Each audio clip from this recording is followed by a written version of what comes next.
What if the real key to doubling your income wasn't in working harder, adding more strategy, or hiring your 100th coach, but in rewiring the way you think? Today's guest is here to show us how to tap into our minds, clear the hidden blocks holding us back, and unlock wild levels of success, all without losing ourselves in the process. Today's guest is someone who truly understands the power of the mind and how unlocking it can completely change your business and your life. I'm thrilled to welcome Tiani Perkins, also known as the Wild Hypno Lady. Tiani is a licensed hypnotherapist, a women's confidence expert, and co-author of Quantum Journeys, Tales of Multidimensional Healing and Discovery. She's the go-to guide for six-figure businesswomen who are ready to bust through their money ceilings and finally step into the income and impact they deserve. Tiani has worked on staff with multi-million-dollar business coaching companies where she helped hundreds of ambitious women break free from self-doubt, procrastination, and perfectionism, and confidently scale their businesses. When she's not helping entrepreneurs unlock their next level of success, you'll find her living her own best life as a wife and proud mom of 5, soon to be 6 in about a month. Please help me give a huge, warm welcome to Tiani Perkins, also known as the Wild Hypno Lady. Hi, Tiani. Welcome to the show. Hey, Pauline. Oh my gosh. Thank you so much for that awesome intro. You sounded amazing. You made me sound so great. Thank you. You're welcome. Tiani, you work with so many successful women who feel stuck at that $10,000 per month ceiling. What's usually really going on under the surface when someone says, "Why am I stuck here?" That is such a good question. Oh my goodness. Yes. So as you were just mentioning, I've found in my work that usually when you're stuck at 10K, it's not because of strategy, because you probably have had to do a lot of strategizing to get to consistent 10K months, somewhere between usually around 8 to 12K, revolving around that amount each month. There's some level of strategy here that you've been implementing in order to get there, right? So it's not for lack of strategy that most of the time ladies get stuck at this part of their business. What's often happening is that there's beliefs about the safety or the certainty that come along with doubling your income. So a lot of times it's just the unknown. Many of us have gotten used to making, somewhere between 8 to 12K. And that feels normal, a little bit normal for us. A lot of the women that I work with, they either have built that for themselves in their businesses or they've worked in corporate America where they've already had that type of level of success. So that those numbers feel safe. They feel predictable. They feel attainable for a lot of women. It's once they're trying to double that threshold and trying to double that income and step into a new state where they're like, wait a second, what all comes with this new state of income and identity that I'm going to need to be stepping into? And that's where lots of different beliefs and patterns and invisible blocks, as I like to call them, start to show up. So ultimately, that's the reason why we're finding ourselves suddenly struggling to bust past the goals that we had set for ourselves when it didn't feel that hard to get to the 10K months in the beginning. So tell us about invisible blocks, those hidden beliefs that quietly cap our growth. Please explain what some of those blocks are and where you most often see them showing up for entrepreneurs. Yes, absolutely. So the invisible blocks tend to fall under 3 separate categories. And the categories that I've identified them as are the beliefs about ourselves, the beliefs about others, and the beliefs about life in general. So the invisible blocks that I'm going to share in just 1 second tend to fall under one of those 3 categories, sometimes multiple, right? Typically, what I've found is that in order for my clients and people in general to bust through the next level that they're looking for, they have to clear all three of these belief levels. So you have to clear the limiting beliefs at the self level, like beliefs about yourself. You have to clear the beliefs about others, and you have to clear the beliefs about life in general. So in a second, I'm going to explain what some of these beliefs are and how they manifest and how they show up in ourselves and in our businesses, and how you can clearly see that them stopping you from getting your goals because of these beliefs. But I did want to make sure I talk about those three levels of beliefs first: self, others, and life. That's going to be the categories that each of these blocks fall under. I'm thinking about what you said in an earlier conversation. The issue isn't money, it's something deeper. Can you share an example, maybe around things like raising prices or feeling guilty for wanting more? Yes, yes, absolutely. Ooh, thank you for recalling that from our chat. Yeah, yeah. So these are parts of the three levels of beliefs, and these are some of the invisible blocks that show up, right? So let me give you an example. Beliefs about self are ones that have to do with beliefs about me, like my worthiness, my abilities, all that stuff. So some of these questions might be like, am I really good enough to make this big income? Am I really good enough to charge these rates?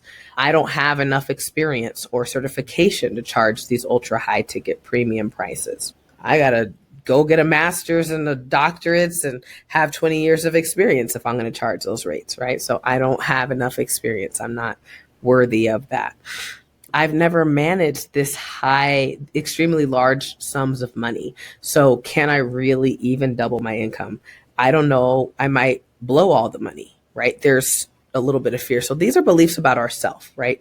These are the beliefs about ourselves or about our worthiness or our capabilities that we question, that you can see will directly impact our ability to get money. Like if you don't stand behind your rates and your prices, you're either not going to share them, or when you do share them, you'll sound and seem timid, like you don't believe in them, or you'll discount them and you'll be like, well, it's this much, but I can do it for this much all of a sudden, right? So if you don't feel like you can really stand behind your beliefs about yourself, then it's going to directly impact that money stuff. So it's not really about the money. It's really about those beliefs that you have going on about yourself in a situation like that, right?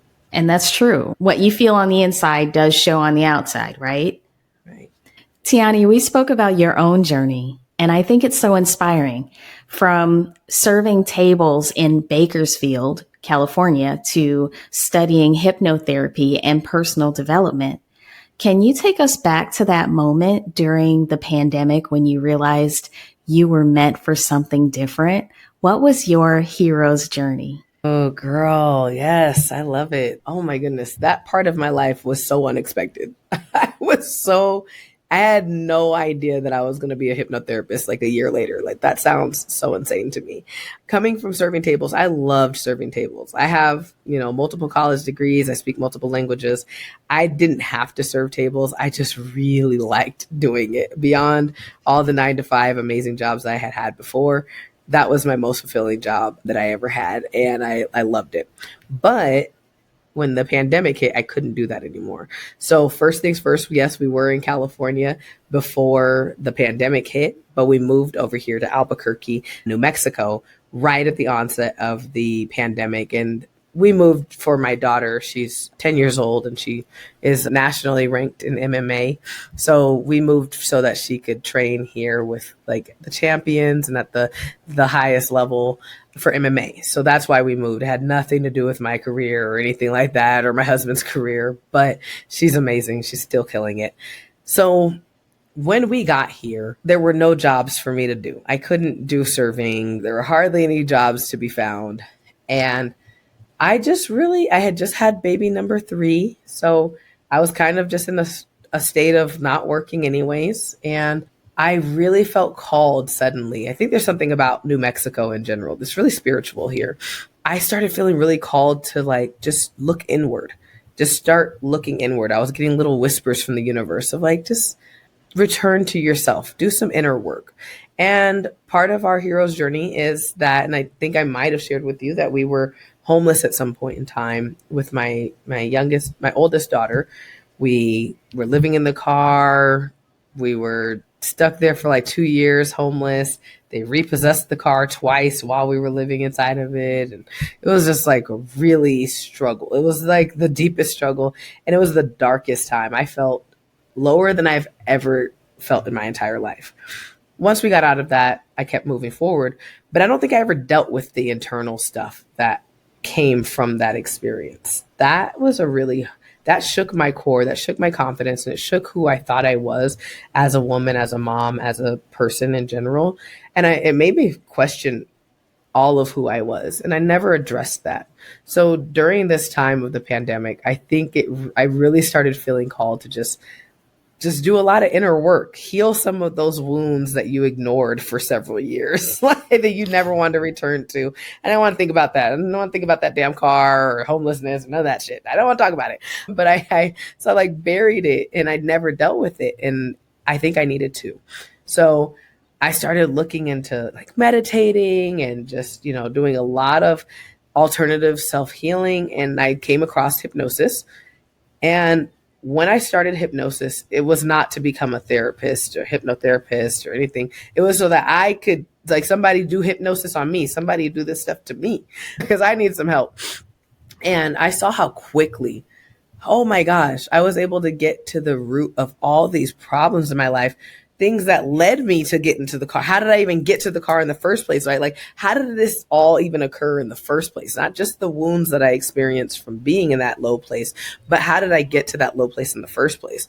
And I was able to identify so quickly what subconscious beliefs and blocks that I had been perpetuating my entire life that I never even realized were going on as part of my narrative. And that's when I realized I want to do this shit. I want to do this for other people. How can I help other people to do this, right? Like, this is incredible. I healed so many long lifetime wounds so quickly that I didn't even know I had. So the quickness, the ease, and the effectiveness and permanency, that's what really drew me to want to become a practitioner myself. So then I just dove into like, how do I do this myself? And oh my goodness, I can get certified, I can get licensed. And that's then how I became licensed. Like, that whole next year of my life was all dedicated to becoming licensed and the best hypnotherapist that I could possibly become in that short amount of time so I could start taking clients. That's such a great story, and it resonates even with me because I'm deeply spiritual, and I probably didn't share with you that I was homeless in a period of my life when I was going through being in an abusive relationship and trying to get out of that. I was in and out of women's shelters and domestic violence shelters, living with friends and family, and I've gone through 8 years of counseling. And sometimes when you tell people your story and they go, well, what happened? What led you to that point in your life, right? And I never thought about those things either. I never thought about any deep wounds or any trauma that I had experienced in my life that led me to that point. But I'm sure with some exploration, everybody's got something that has taken them to a low point in their life, but they didn't know was there. Right. Mindset work. Mindset work can sometimes sound so cliche. Like, you have to meditate for 8 hours or move to Bali to find yourself, but you make it feel really down to earth and doable. What's one simple everyday practice you recommend for women who want to shift their mindset without overhauling their whole life? That's a really, really great question. I love that. You came deep, girl. Okay, Pauline. All right. You putting me on the spot. So if I had to say one thing for me, it is not a daily practice of anything in particular. So I am really bad at sticking with like any ritual, like any specific habit that I'm supposed to do. I'm not a habit type of person. I am horrible. I just do what I feel called to do each day. So sometimes that's meditating each day in the morning, but I might not do it every single day for the entire year, right? I'll be like, yeah, I'm meditating every morning for, 2 or 3 weeks. And then all of a sudden I'm drinking my tea in the morning and I'm just getting on the treadmill or something, right? So I don't have a specific practice that I do each day. I don't do affirmations each day. There's not a specific thing that I do each day, except for, and this has been something that I've been working on within myself since living in the car. And it is a practice of self-acceptance. And the best way I can describe that is to not necessarily need to achieve anything more today or in this moment or tomorrow. So what I mean by that is oftentimes we believe that, well, if I really loved myself, I would want the best for myself. I would eat healthier. I would be exercising more. I'd be hitting my goals. I'd be staying consistent because discipline is the best form of self-love, right? So we have all these beliefs about like, if I really love myself, then I would be pushing myself to the next level and I would be attaining these amazing goals because I know I'm worth it. I know I'm worth it, right? So that's beautiful. I love that thought and it's great theoretically. The problem with that comes with that is also a certain level of self-rejection of where you currently are. And I don't like that aspect. Maybe right now you're meant to eat those bag of Cheetos because that's just where the hell you're at right now. You're going to eat the Cheetos and you desire the Cheetos. And one day you might not desire the Cheetos or forever. You might forever desire the Cheetos. I don't know.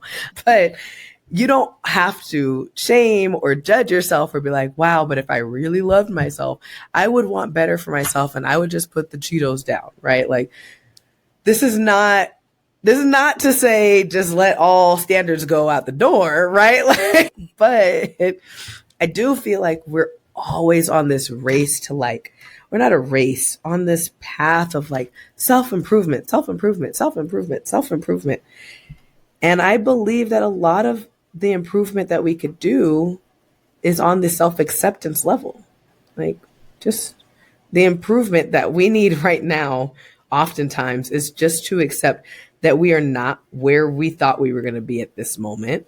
We have other things that we're working toward, and one day we may or may not get there. And accepting that whether I ever achieve those things or not does not make me less of a woman, a mom, a human, a son of God, whatever, a daughter of God, whatever. But like, that doesn't change your worth or your value at all. Like nothing. You could just lay here for the rest of your life and you will be just as valuable and amazing and worth every bit of divinity that you have and divine power that you are made of, whether you achieve anything else ever again.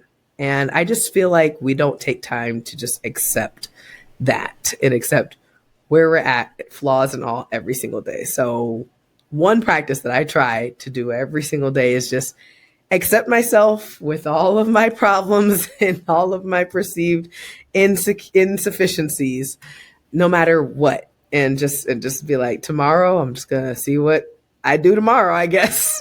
And that's so good. Recently I had that thought about how we need to celebrate our successes, take a moment and be happy with what we have, because sometimes we don't even take the time to enjoy what we have going on in that moment, right? We don't take the time to enjoy that success or just kind of sit in that moment of happiness or joy or whatever it is, sadness. And it's like life is that constant treadmill, that constant hamster wheel, and you're just constantly, running in place. But there's a need sometimes to just stop and feel what you're feeling or live that moment in life, good or bad. Yes, absolutely. I agree. 100%. You're not just helping women grow businesses. You're helping them manage juggling business, family, confidence, and self-worth. What advice would you give the woman who's growing a business but feeling pulled in a million directions right now? Yeah, absolutely. This is a really important one. A lot of that goes to the self-acceptance that I was just talking about, because a lot of our desires and where you're feeling pulled in all the different directions is because you don't feel like you're delivering or producing at the level that you should, quote unquote, be producing and, serving. So a lot of those areas are like, I gotta be a better mom, I gotta be a better employee, I gotta be a better businesswoman, I gotta do this, I gotta all these things that I have to do. A lot of those come from self-judgment places, I will say. That I do believe that a lot of those things are because of the self-judgment that we have within ourselves and what we should be achieving. And so a lot of that self-acceptance that I just talked about definitely is gonna help alleviate those feelings. Some of the invisible knots and the invisible blocks that people run into are the reason why they're feeling so overstretched and so overwhelmed, right? So, for instance, I told you there were 3 levels of belief: self, others, and life. One of the beliefs that fall under the beliefs about others, some of the beliefs that you might have there are, as I'm scaling my business, as I'm, trying to expand my family, as I'm whatever it is, one of the beliefs is that people will expect too much of me. There's a kind of a fear of responsibility. So the invisible block underneath that is fear of responsibility, fear of letting people down. And so we feel overstretched. Well, I have to be the perfect wife and the perfect mom and the perfect employee and the perfect daughter and the perfect sister and the perfect, and all these things, because people expect more of me now, because I've said that I want to be a better version of myself. I said I wanted to be this, 6-figure lady. I want to be this mom of however many kids, in my case, 6, right? I want to be a mom of 6. And I decided to do all that. Nobody made me have 6 kids. That's a lot of stuff. What the hell did you do that for? Right? So basically, as you've taken on more responsibility, you feel the pressure of more responsibility. These are beliefs about others. It's not necessarily beliefs about yourself. This one's a belief about others, for instance. That one of the examples that I can give you is that people will expect too much from me. People expect me to be available 24/7. There's not enough time in the day. I can't do that, right? And so I feel like, in a sense where you're wanting to be less overstretched in all these areas, releasing that belief, that block of the fear of responsibility, because so many people are relying on me to perform at the perfect level, right? Once we release that block and that belief, you don't feel that same pressure. You don't feel pulled in 100 different directions. You know what you're willing, hey, this is what I said I was going to provide. I don't know why if you expected more than that, I don't know who told you to expect that. I told you what I would deliver, and I'm okay with delivering exactly that. Like, I don't have to be up at all times of the night and available for everybody at every second of every day, because that fear of responsibility or dropping the ball or letting them down is not there anymore. People, that belief that they expect so much of you is not there anymore. That's not even true. If you tell them what to expect, that's what they're going to expect. If they decide to expect more, that's on them. But because you've released that feeling, that tension that came with that belief, now you don't feel overstretched. You're like, no, I don't have to. Like, I only work from this time to this time. Chick-fil-A doesn't care that they're closed on Sundays, and people were like, I wish I had Chick-fil-A on Sundays. Well, sorry, get over it. I'll see you on Monday. Like, they don't lose no sleep. They don't lose no money, no customers, nothing. They come back on Monday, happy to stand in that line that's going down 17 blocks. And that's that. Like, you don't have to feel that belief so deeply in your core that it's keeping you from having that balance in your life. That's just a belief system. And before we wrap up, where can listeners stay connected with you? And how can they find out more about working with you? Yeah. Thank you. So as you said, I'm the Wild Hypno Lady. You can find me everywhere at Wild Hypno Lady. So my website is wildhypnolady.com.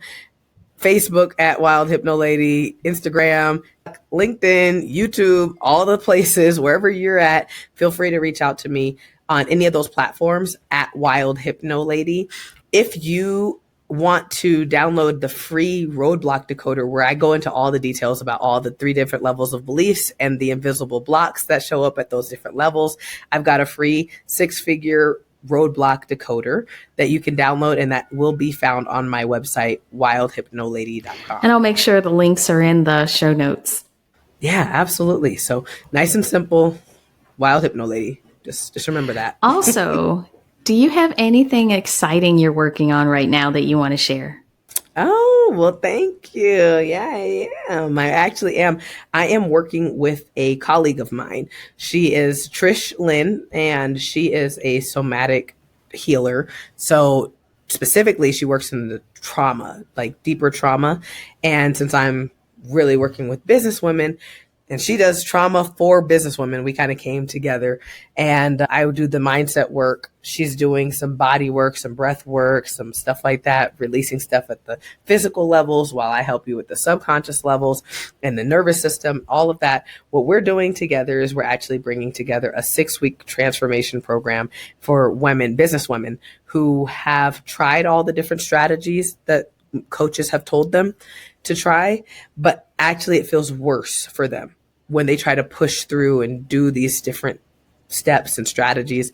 It's actually causing triggers within them, because like you were talking about, Pauline, we carry things that we had no idea we were even carrying that whole time, or what's going on. So things start to get triggered within us as we expand into more visibility, into more, scaling our business, scaling our income, and scaling our presence as a businesswoman.